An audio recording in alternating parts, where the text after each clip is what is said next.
Paraglider তৈরি করে আকাশে উড়ে এলাকায় তাক লাগিয়ে দিয়েছেন মারুফ মোল্লা নামের এক যুবক। এখন প্রতিদিন তার প্যারাগ্লাইডিং দেখতে এলাকাবাসীর ভিড় লেগেই থাকে। আসলে প্রথম দিক দিয়ে যখন ওইটা বানায় তখন আমাদের এলাকাবাসী ওরে দেখে পাগল বলতো যে আকাশ থেকে মনে হয় ও পুরে মারা যাবে আর কি, কিন্তু এখন দেখতেছি না, ও অনেক পরিশ্রম করার পরে ভালো একটা জিনিস বানাইছে।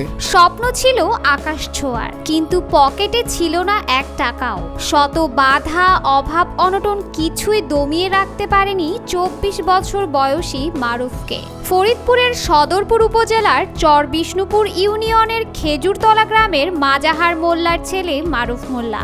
নিজের শ্রম, মেধা ও অদম্য ইচ্ছাশক্তিকে পুঁজি করে মারুফ তৈরি করেছেন একটি প্যারাগ্লাইডার। প্রথমে আমি পলিস্টার কাপড় আর যে রেনকোটের কাপড় বা সাঁতার কাপড় ওইটা কিনে আনি এবং রক সুতা কিনে আনি। তো নিজেই কাপড়গুলা মাপ মতো কেটে এটার বাসায় নিজেই সেলাই করি। এটা সম্পূর্ণ আমার হোমমেড। ছোটবেলা থেকেই তার স্বপ্ন পাখির মতো আকাশে উড়া, কিন্তু টাকার অভাবে কখনো স্বপ্ন পূরণ হয়নি। তাই একটা সময় সিদ্ধান্ত নেন নিজেই আকাশে উড়বেন। ইন্টারনেট ঘাটাঘাটি করে সন্ধান পান প্যারাগ্লাইডারের, কিন্তু এখানেও বাধা হয়ে দাঁড়ায় অর্থ সংকট। দাম অনেক বেশি হওয়ায় প্যারাগ্লাইডার কেনা সম্ভব হয়ে ওঠে না মারুফের পক্ষে।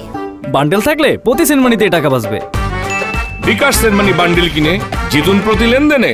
আকাশে ওড়ার স্বপ্ন আমার ছোটবেলা থেকেই। মধ্যবিত্ত ফ্যামিলির হওয়ার কারণে আমি সেই স্বপ্ন পূরণ করতে পারিনি। তো একটা সময় এটা নিয়ে ইন্টারনেটে ঘাটাঘাটি করার পরে দেখি প্যারাগ্লাইডার বা প্যারা মোটর নামে একটা জিনিস আছে যেটা বাইরের দেশে জনপ্রিয়, পাখির মতো ওড়া যায়। যখন দেখি এটা 8 থেকে 10 লাখ টাকা দাম, তখন এটা আমার সাধ্যের বাইরে। তো তখন চিন্তা করি আমি নিজে এই জিনিসটা তৈরি করব। এরপরেই মারুফ নেন এক কঠিন সিদ্ধান্ত।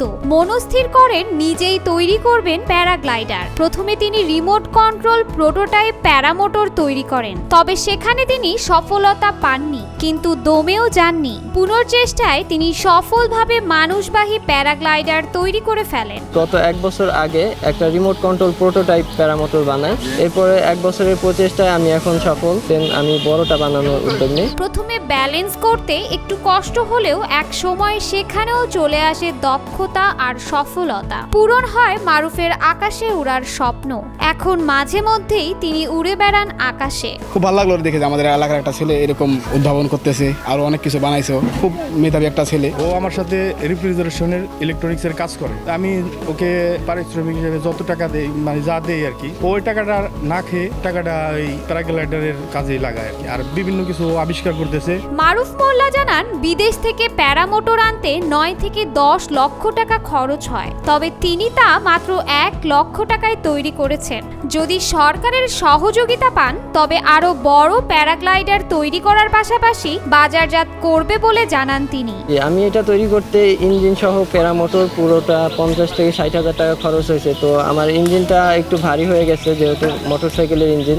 আমি যদি আরেকটু ভালো মানের ইঞ্জিন ব্যবহার করতে পারি সেক্ষেত্রে আকাশে ওড়াটা আরো সহজ হবে। মারুফ মোল্লা আরো বলেন, প্যারাগ্লাইডিং এর পাশাপাশি তিনি ইলেকট্রিক্যাল থেরাপি মেশিন তৈরি করেছেন, যা হাত পা ঘামানোর সমাধান দিতে সাহায্য করতে সক্ষম। আমি এটা ছাড়াও যাদের হাত ঘামায় তাদের হাত ঘামানোর সমস্যার সমাধান করতে একটা থেরাপি ডিভাইস তৈরি করছি। যাদের হাত ঘামায় তারা হয়তো ডিফেন্সে চাকরি পায় না, তারপর লেখাপড়া করতে সমস্যা হয়, স্টুডেন্টদের লিখতে সমস্যা হয়। আমার এটা যদি ব্যবহার করে তাহলে এইরকম কোনো সমস্যা হবে না আর ভবিষ্যতে হাত ঘামাবে না। মারুফের এই সফলতা দেখে মুগ্ধ এলাকাবাসী। তারা মনে করেন মারুফ সহযোগিতা পেলে আরো ভালো কিছু তৈরি করে দেশের মুখ উজ্জ্বল করতে পারবেন। এটা আমরা দেখে অনেক গর্ববোধ করছি, কারণ এগুলো আমরা স্বাভাবিক টিভিতে বা নিউজ চ্যানেলে দেখে থাকছি। সে বানাইতে পারছে, এটা আমাদের একটি গৌরব। ও এগুলা আমরা দেখছি, এই জন্য সে তাকে যদি সরকার সহযোগিতা করে সে আরও এগিয়ে যেতে পারবে। অদম্য ইচ্ছা শক্তি কাজে লাগিয়ে মানুষ পৌঁছে যায় সফলতার দ্বার প্রান্তে। সেই ইচ্ছে শক্তিকেই কাজে লাগিয়ে মারুফ আজ উড়ে বেড়াচ্ছেন আকাশে। মারুফের এই সফলতা দেখে মুগ্ধ এলাকাবাসীও। মারুফ মনে করেন ভবিষ্যতে আরো অভিনব কিছু তৈরি করে মুগ্ধ করবেন এলাকাবাসীকে। আমি চাই যে যারা আমার বয়সের অনেকে আছে, তরুণরা আছে যে গেমস খেলে অথবা ইউটিউব টিকটকে ভিডিও দেখে সময় নষ্ট করে, তারা সময় যেন নষ্ট না করে উদ্ভাবনী কাজে লাগায় এবং নতুন কিছু উদ্ভাবন করতে পারে।